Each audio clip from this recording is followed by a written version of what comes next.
আমি একটা সত্যি আমি খুব দরিদ্র ঘরের ছেলে, তার মধ্যে দিয়ে আমি উচ্চ মাধ্যমিক পরীক্ষা দিয়েছি অনেক কষ্ট করে। আমি যখন মাধ্যমিক দিই আমি ক্যাটারারের কাজ করতাম, হচ্ছে এটো পরিষ্কার করা, গর্বের কথা বলছি, ওইটা করেছিলাম বলে আমি কিছু পয়সা পেয়েছিলাম। ওই সময় আমার বাবা হচ্ছে কর্মর জায়গা খারাপ, আমরা পাগল টাইপের হয়ে গেছিলাম যে কি করব। রাত হলে আমার মাধ্যমিক, জানেন কিনা জানি না, রেজিস্ট্রেশন করতে পয়সা লাগে, সেই টাকাটা ছিল না। ABTA অল বেঙ্গল টিচার অ্যাসোসিয়েশনের একটা বই লাগে মাধ্যমিক, আমার কেনার ক্ষমতা নেই, 120 টাকা দাম ছিল। অল বেঙ্গল টিচার যে মোটা বইটা, ওটা আমি কিনতে পারিনি। আমি তবু মাধ্যমিকে ফার্স্ট ডিভিশনে পাস করে উচ্চ মাধ্যমিক পড়েছি, কিন্তু 3500 টাকার জন্য আমি কলেজে পড়িনি।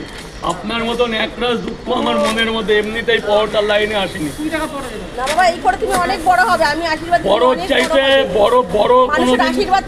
বড় কোনোদিন হতে চাই না, বাড়ি গাড়ি চাই না, আমি চাই মানুষের ভালোবাসা, মানুষজন আমাকে আশীর্বাদ করে, আমি এইভাবেই খেতে চাই।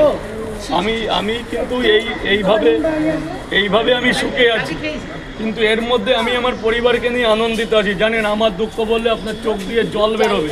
সবারই জীবনের কাহিনী থাকে বাবা, জীবনে কাহিনীর চাইতে বড় কাহিনী কেন জানেন? একটা ছেলে যখন 8 পাস করে না, তার মনের মধ্যে স্বপ্ন বাসা বাঁধে যে আমি সামনে এগোচ্ছি। যখন 9 পাস করে যখন অ্যাডমিট রেজিস্ট্রেশন না, তার মনে অপুরন্ত আনন্দ হয় যে আমি আগামীতে আমার মাধ্যমিকের বোর্ড পড়ছে। আমি গাড়ি করে যেতে পারিনি, সাইকেলে গেছি। সেখান থেকে উঠে আমার বাবা আজ থেকে 14 বছর ঘরে বসা কোনো কাজ করতে পারেন। 14টা বছর ধরে আমি কঠোর পরিশ্রম করে আজকে আমার এই জায়গা। 14টা বছর ধরে আমি এই পরোটা, ক্যাটারিং, রাজমিস্ত্রির রাবিশ পরিষ্কার করা, লোকের বঞ্চনা, লোকের গালাগালি, লোকের খিস্তি, এরকম বঞ্চনার কিন্তু কোনোদিন কাউকে আজও পর্যন্ত একটা ফুটেজভাবে আঙুল তুলে কথা বলতে পারিনি। কারণ ওই বিগল ঘরের ছেলে আমি না, আমরা ঘোষ। কারণ অতি দরিদ্রতা হচ্ছে মানুষের মেন জায়গা। আজকে যদি আমার অর্থ টাকা থাকতো আমাকে গালাগালি দিত না।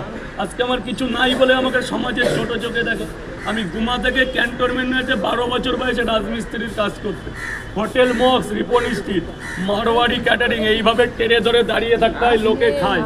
আপনি মারোয়ারি ক্যাটারিংয়ে গেছেন কিনা জানি না, গণপতি যেসব অনুষ্ঠান হয়, মারোয়ারিদের বিয়ে হয়, লোকে এক কাপ কফি খাওয়াই, বাবু মানুষ তো, আর তাদের ওখানে এরকম টেরে ধরে পিক আপ বলে, মাথায় টুপি জুতো কালো পরে এইভাবে দাঁড়িয়ে থাকে। ওই বাবু কখন ওই এটো কাপটা দেবে, ওটা নিয়ে ধুলাইখানে দিয়ে আসার জন্য 80 টাকা 100 টাকা রোজ। সারা নাইট ডাকলে 150 টাকা দিত, অল নাইট। এরকমভাবে আমি আমার কঠোর পরিশ্রম করে বাবা মার মুখে হাসি ফুটিয়েছি। ওই জন্য বলছি যে সন্তানের যদি কিছু হয় না, যতই নিম্ন ঘরের হোক, লাগে মা। মা মা ছাড়া পৃথিবীতে কোনো বিকল্প কিছু নেই। যে তাতে ছোট হোক বড় হোক, গাড়ি